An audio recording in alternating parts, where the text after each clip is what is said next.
You ever notice how the Exia has a Konami orb in its chest? Yes. Okay. It's not very pronounced though, because it's very muted. Oh, also so does the Wing Gundam. Maybe that's why people think they're the same show. Yeah, I can kind of see it a little bit. Yeah. Only way to go. At this point, yeah, it's the optimal way to go. Who knows? Maybe you'll have the other guys maxed out by next time. Yeah. So I guess just a little more on Setsuno's character. Yeah, at some point in time, especially while he was wrapped up in the middle of a war fighting for Crugis and extreme and shit. Oh, I guess it's mission 9 then. Oh, fuck, am I fighting the Jinxes already? Probably. That's the music that would tell me we're fighting Jinxes. Oh, fuck. Boss. Oh yeah, this is Jinxes, alright. Okay, fuck. I've been telling this to you a little bit earlier, but the Jinxes are a notable step up from the regular, like, Enax and over Enax that you've been fighting before. It's not as pronounced here because I'm fighting with the maxed out Tierra on my side, but the Jinxes go from like the enemies go from like taking 1 or 2 hits to kill to like 5. Oh boy.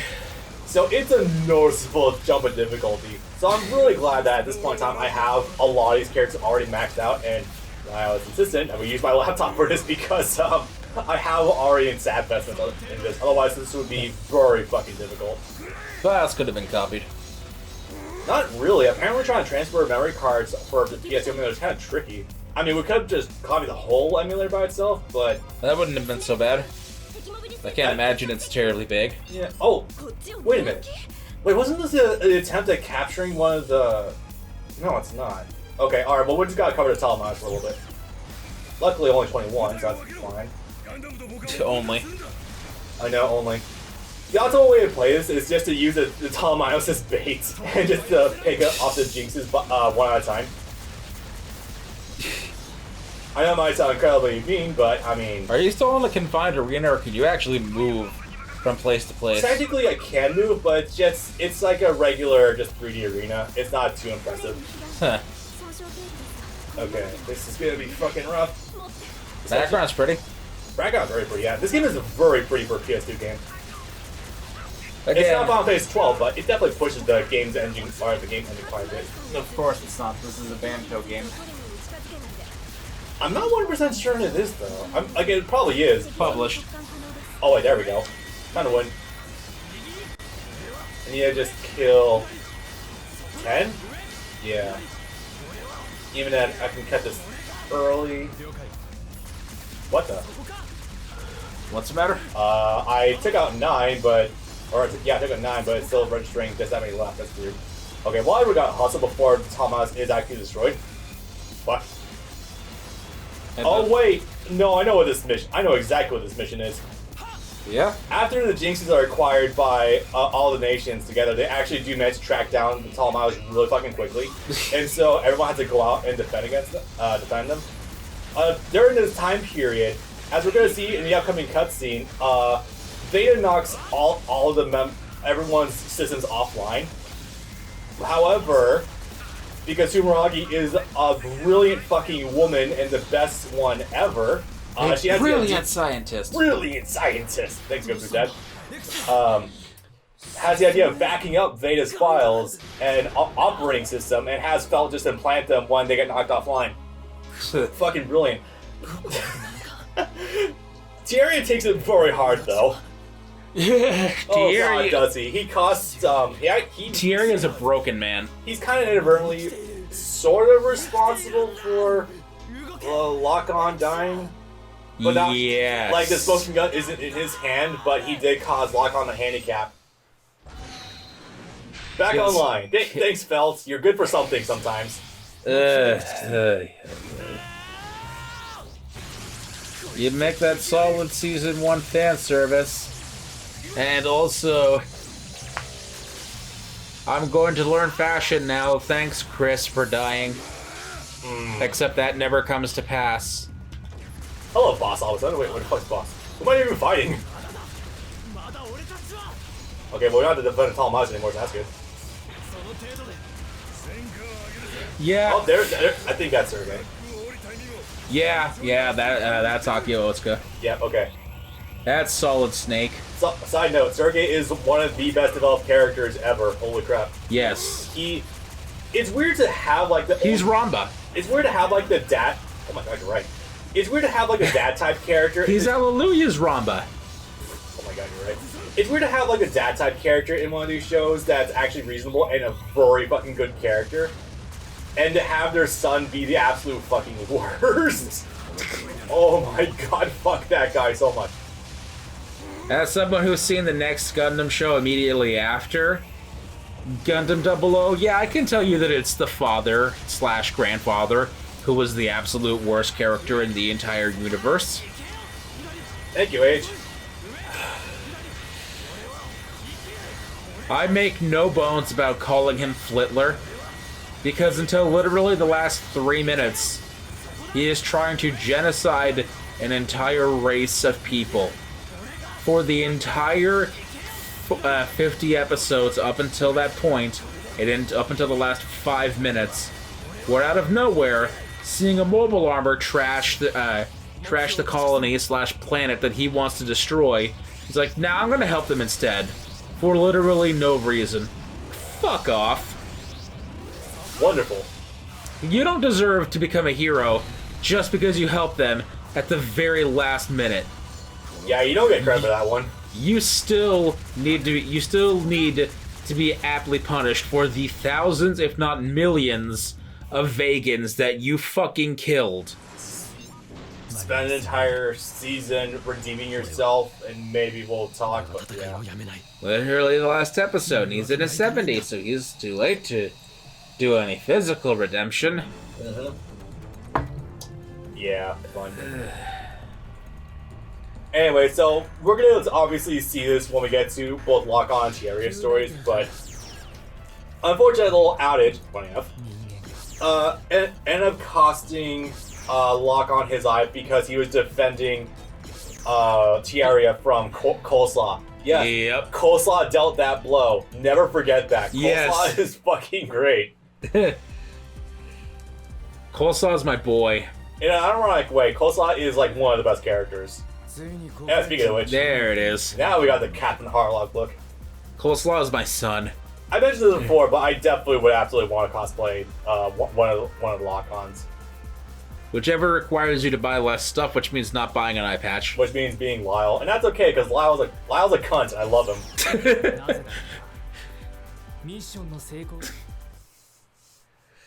I think it's audible enough. I just want to point out that, yeah, Tierria is in fact voiced by Law from One Piece.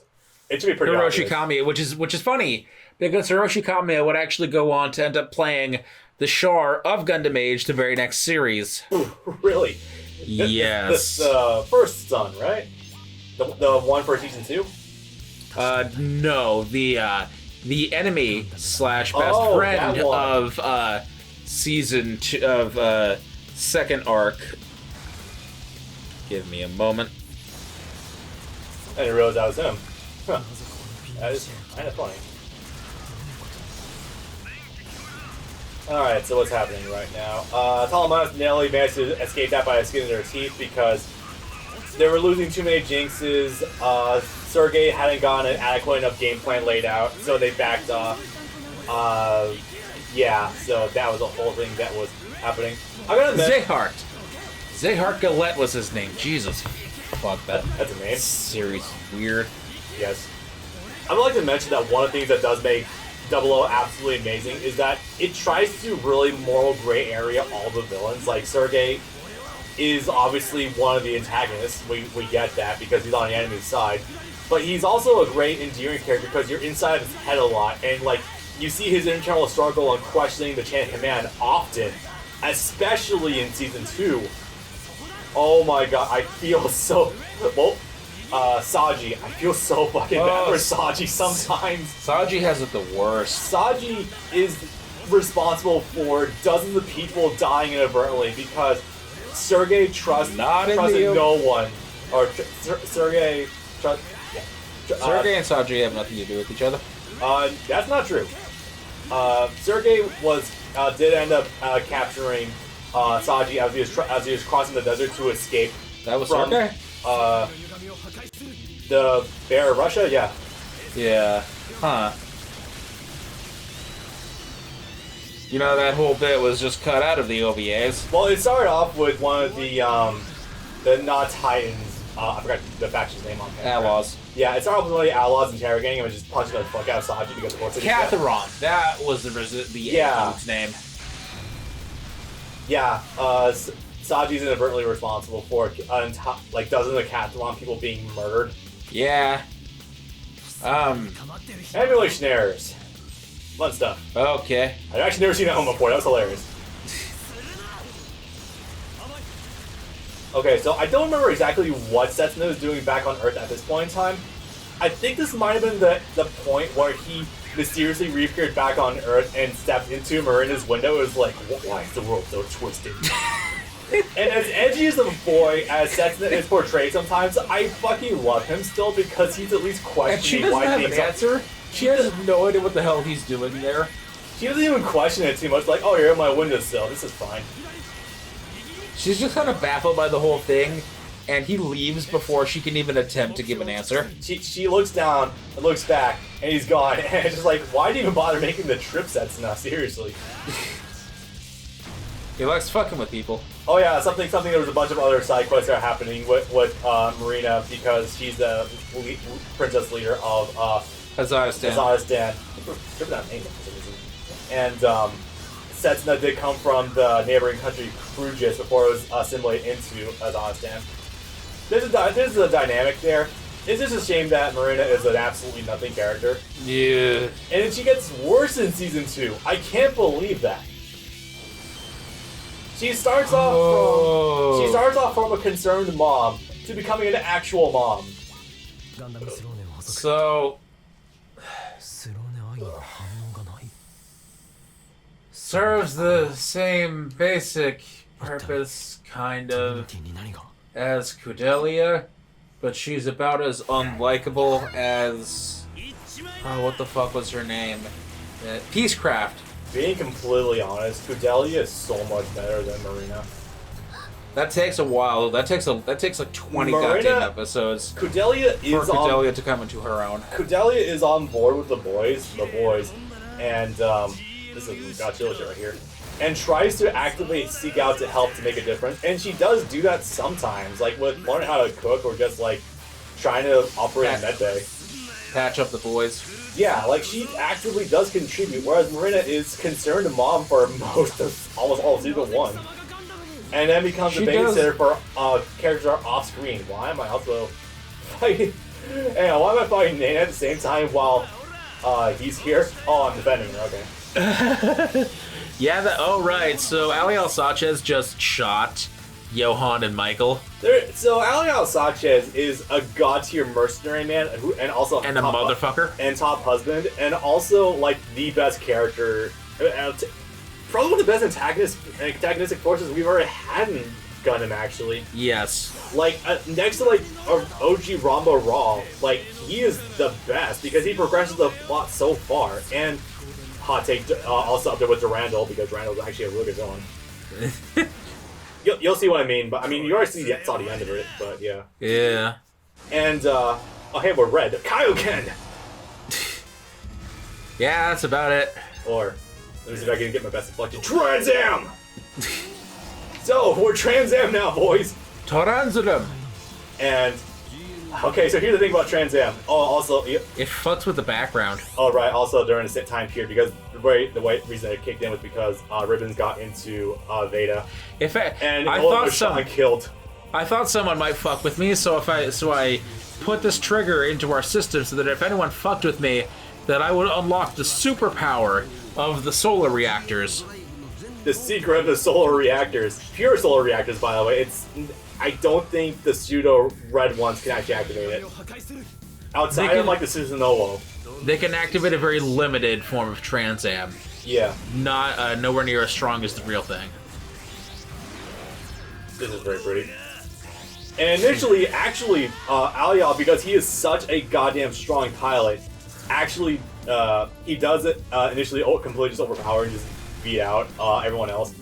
And because he's been entered into the system of Veda, because Ribbons and Cornhole, Also now is able to pilot a Gundam, bypassing the whole restrictions. Oh yeah, something. Nana's probably an innovate. I don't fucking care. She gets turned into one by Ribbons. Oh, she gets turned into one. Okay, that makes sense. She gets fed the same drugs.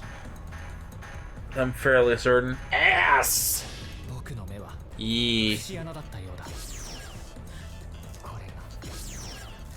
I'm glad to appease you, concerned mom. So yeah, now we have Trans Am. Also not very difficult to track down. Actually, this function I don't even think was explained in that game facts guide I mentioned earlier. I had to experiment with it to find out and just randomly I love when that happens. deep dive game facts to find out. What buttons? When you're very low in health, I think it's pressing L2 and R2 at the same time. Oh. I know, it's an X Factor comeback. The good news is, you become insanely powerful, invincible, can one-shot a fuck ton of enemies. The revenge attacks from Tekken 7. Yeah, actually. Where when your health is However, I think once you run out and you haven't won the mission, I think you insta-lose. I think. I have never gotten to that point before, personally.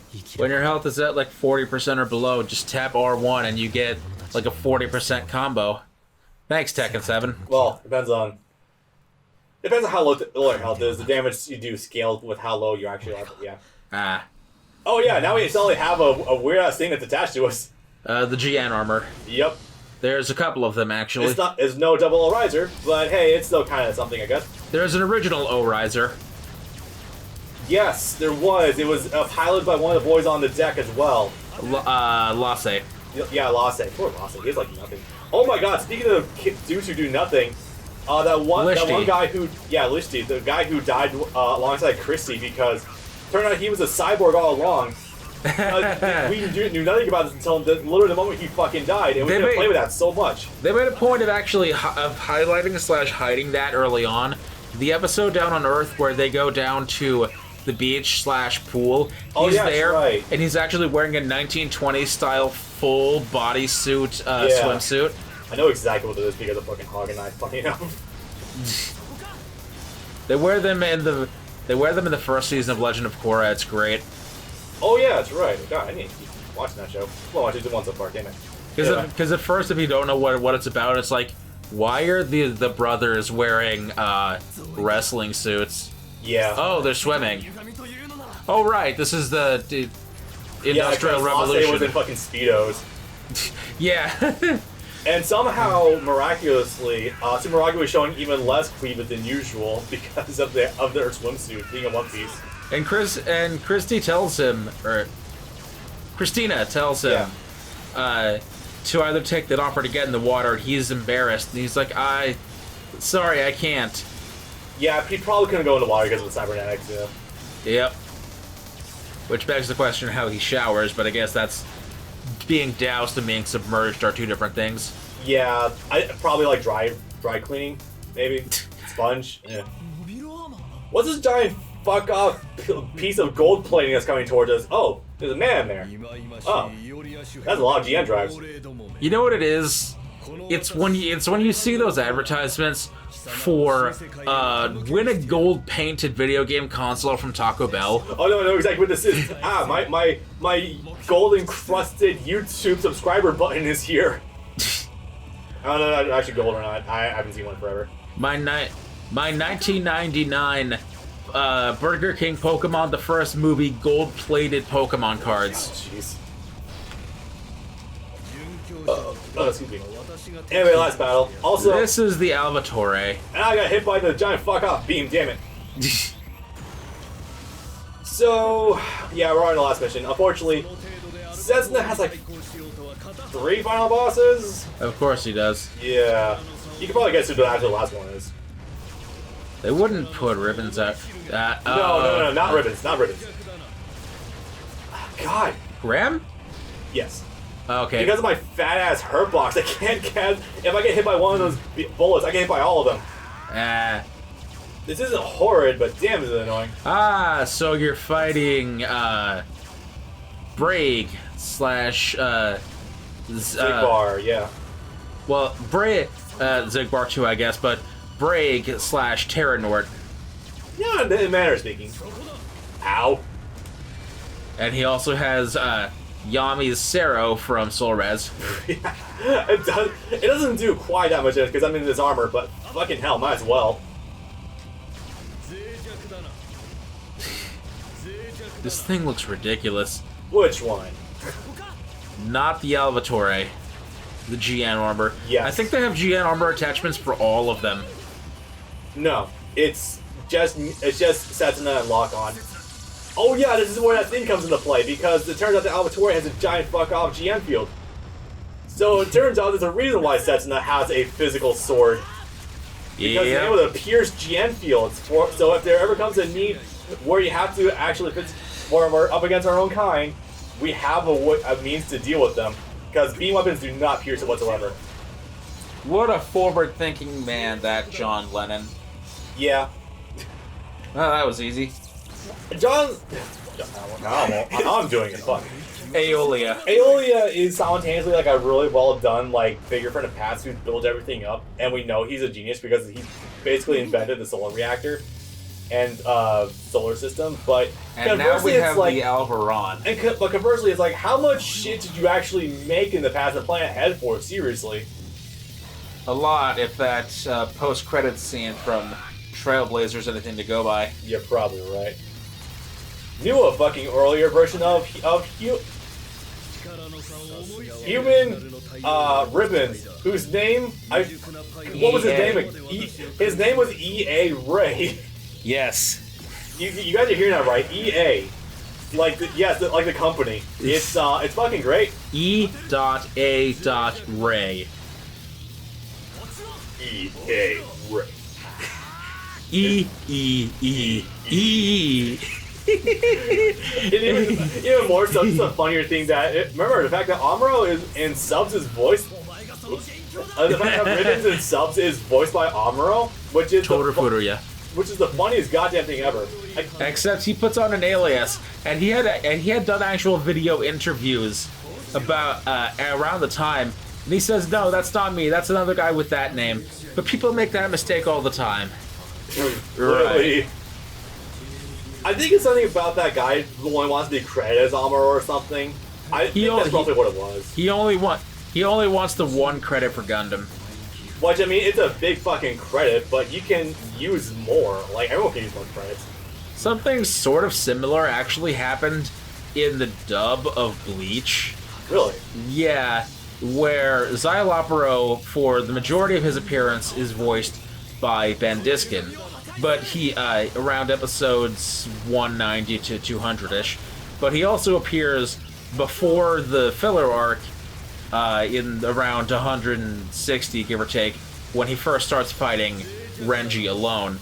In that first batch of episodes, he, or maybe not he, but most likely he, is credited as Hank Matthews. But this is a name that only has one credit to it ever and has no picture attached. And that's just Zael. And the voice sounds exactly the same, no matter which set of episodes you're watching. But he's made a point of saying in the time that, Hank Matthews had to go back to whatever state he was from. He mentioned a state by name because he had to take care of his father. It's like, okay, but there's literally no difference in how Hank Matthews sounds versus how Ben Diskin sounds. Sorry, want to point this out? This is the funniest thing ever. I'm betraying you. This is the part where Cornhole is being betrayed by Ribbons. Turns out the random twink he picked up off the streets probably shouldn't have given him unfettered access to Veda. Oopsie.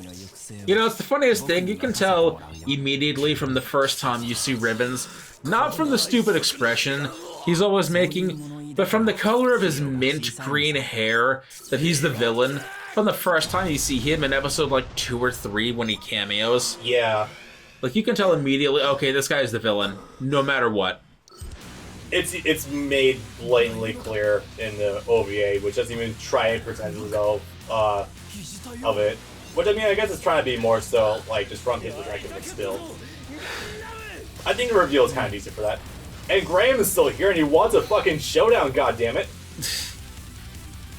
Graham is hilarious because he equates his relationship with Setsuna now, this specific Gundam, which, by the way, he was there for the debut of Setsuna, by the way, in the Gundam. Yes, he was in the audience with Billy. Yep. Also, Graham is, I think, credited with being the best pilot in the world. He's at least the best one in the Union side. Yes, he's been given license to act independently. He's a one-man army. Oh, Christ. Which means he gets his own unique skill in Gundam Reborn. As in, he's the only character in the game with 120 pilots to have the skill one-man army. Oh yeah, that's right. I forgot that. Actually, I'm running low on health now. I might be able to utilize Trans Am. I need to actually focus for this one because I am a little low on health now. This won't kill me if I fuck up, but I'm worried. There we go. So also, you might be wondering why the fuck is he still using a flag this deep into the game? The reason being is because he made a vow to one of his comrades that he will take out Howard. Howard, who we know like nothing. We know like nothing about. Oh yeah, he has his two lackeys, Howard and the other guy. Big black guy is also voiced by Scott McNeil. Funny enough. Yes. That one's out for typecasting. Black guy with red dreads. What like pink, honestly. It's super weird. Trying to space him out, trying to just shave off as much health as I possibly can for Trans Am. Okay, can I engage you yet? Oh no, I think I need to be like actually like at the bottom for it to engage. It's not possible because you have a little bit of spare health down at the very bottom. Actually, you know what? Hang on, let's play this a little bit safe. This is a weird place to engage in now, but sure. Just because I don't want to miss the timing. So, these are pretty balling though.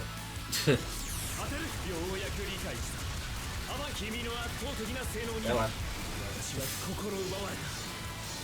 Also, I do want to show off Trans Am and gameplay in general. Are you allowed to use it in story mode? Yeah, you absolutely are. I think I just need to be lower. There we go. Oh, so it's automatic? No, it's automatic. I think I'm just pressing the buttons, but I didn't know you can cancel actions into it. That's the weird thing. Ah. But yeah, you become completely invincible. I'm pretty sure that by the time the timer runs out, though, you die if he's not completely dealt with, though. There we go. Well, it's not an issue. Not an issue now. So ready to see two robots beat the fuck out of each other? Right! And now Exia becomes Exia Repair. The cool. Who are you? I'm you, but cooler. Now I am become Crossbone Gundam. God, can you imagine the your head's gone. Can you imagine the pre-release marketing material for Season 2, seeing the Exia Repair? Jesus, that must have been weird. And how many fans must have been viciously pissed off that they reused the sort of concept for the Crossbone while not actually making a Crossbone, because the Crossbone X1, X2, and X3 all wear capes. I just saw the funniest fucking joke, by the way. Both Setsuna and Amuro, voiced by Brad Swill. I only lost my main camera! I had to bring it up. Yeah, that's so funny hearing them talk to each other in 3. It really is. So, Setsuna narrowly survived that, and Graham got... He didn't die, but he got pretty badly fucked up. Like, a lot of burns all over his body. Explosion right into his face. And then decided to take out Bushido for some weird reason. I thought there was a ending sequence after... Oh no, we're saving that for actual credits of the game, right. Oops. The Thing? Or is that this? The preview. No, I don't... Damn it, I'm not sure. Because if this is the preview, then I'm just going to skip this. But I'm not sure if it is or not, that's the tricky thing. Okay, well, for a time you get to see Setsuna floating around in space. Almost dead. As Gundam protagonists are off to do. If we see Tierra in a graveyard, we're going to skip. Really gonna wait that far? Okay, yeah, I'm pretty sure that's preview for next one. We're gonna see that at the end when we're all done. Luckily, it's in the gallery, so I don't have to clear too much. Ah. So that was Setsuna's story. Setsuna generally covers the breadth of Season 1. And as letting myself remind myself of this, God, Season 1 probably is better than Season 2. Season 2 is still extraordinarily good, but goddamn. Okay, but I imagine we're probably due for a quick break before we get to the next one.